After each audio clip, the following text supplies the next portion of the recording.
Existem tipos diferentes de obsessão? E ela só acontece de espíritos desencarnados para encarnados? Olá, bom dia! Que a paz de Jesus invada os nossos corações nesse instante. Sou Melissa dos Santos e esse é mais um podcast de Café com Espiritismo. Nós estamos toda semana refletindo sobre os textos de Emmanuel do livro Seara dos Médiuns, Psicografia de Chico Xavier. Hoje iremos estudar a segunda parte do texto intitulado Obsessores. Existem vários tipos de obsessão, mas a doutrina espírita cataloga em três principais: a obsessão simples, fascinação e subjugação.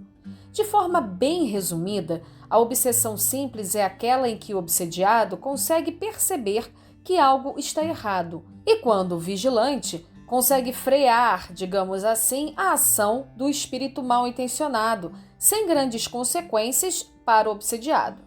Já a fascinação é dada quando o obsessor já atua mais diretamente nos pensamentos do obsediado, do médium, paralisando inclusive o raciocínio. Por isso, nesses casos, o obsediado acha que não está sob a ação de um obsessor. E a subjugação é a forma mais grave, digamos assim.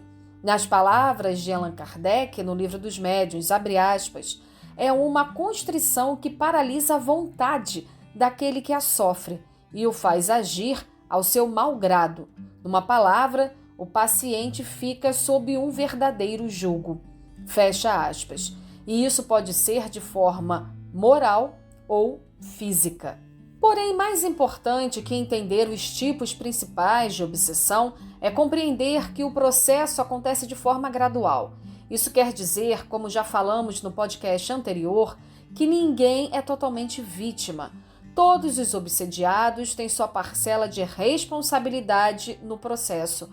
Por isso, tão importante se faz a recomendação de Jesus do orar e vigiar. Allan Kardec escreveu no Livro dos Médiuns, lição 249, o seguinte texto relembrado por Emmanuel na nossa reflexão de hoje. Abre aspas. Os meios de se combater a obsessão variam de acordo com o caráter que ela reveste. Não existe realmente perigo para o médium que se ache bem convencido de que está a haver-se com um espírito mentiroso, como sucede na obsessão simples. Esta não passa, então, para ele de um fato desagradável. Fecha aspas. Ou seja, quando conseguimos manter a vigilância e a oração, como nos orientou Jesus, por mais que espíritos mal intencionados cheguem até nós, eles não vão conseguir exercer a influência que gostariam.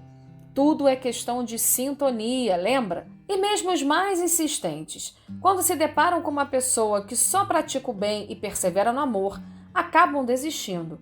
É o que nos deixa claro Allan Kardec na continuação do parágrafo. Abre aspas.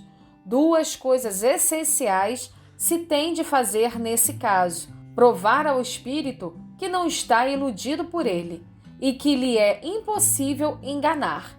Depois, cansar-lhe a paciência, mostrando-se mais paciente que ele. Fecha aspas.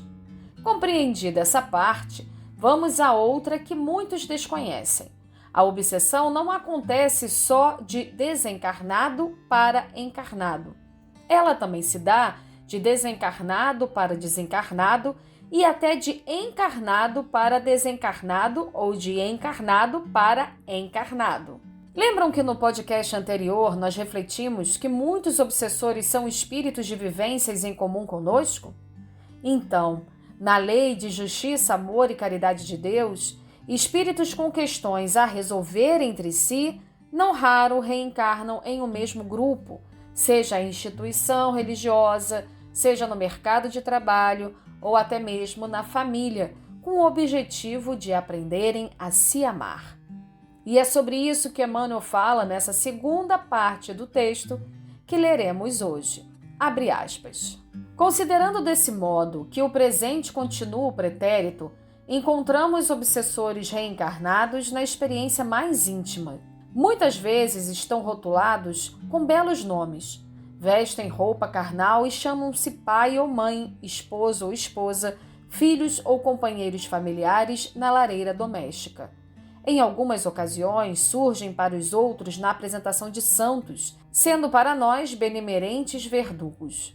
Sorriem e ajudam na presença de estranhos e a sós conosco dilaceram e pisam, atendendo sem perceberem ao nosso burilamento. E na mesma pauta, surpreendemos desafetos desencarnados que nos partilham a faixa mental, induzindo-nos à criminalidade em que ainda persistem.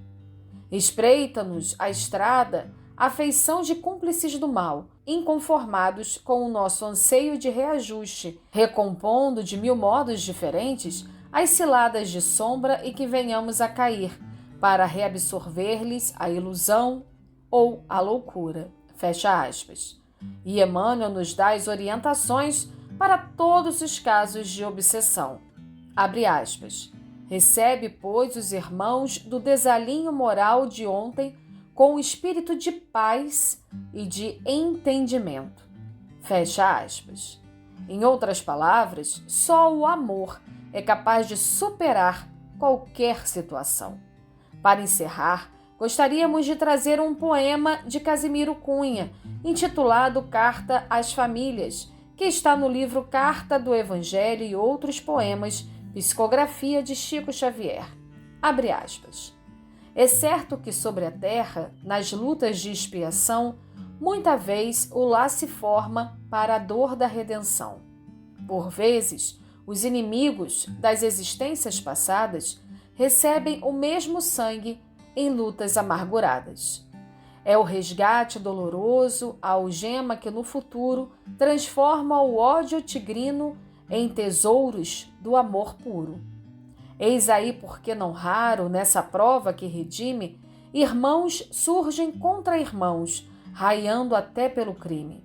Mas a dor, a grande dor, que reforma toda a gente, recolhe-os no seu regaço, fraterniza-os novamente.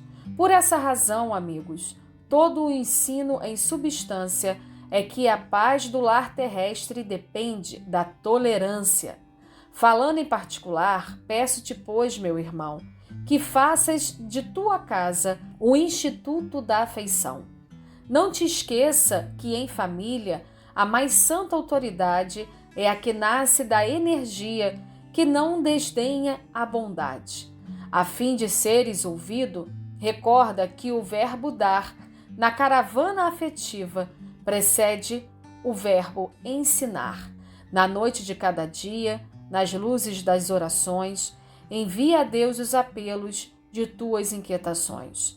Quanto ao mais, teu sacrifício é a santa expressão de dor, purificando a família no plano eterno do amor.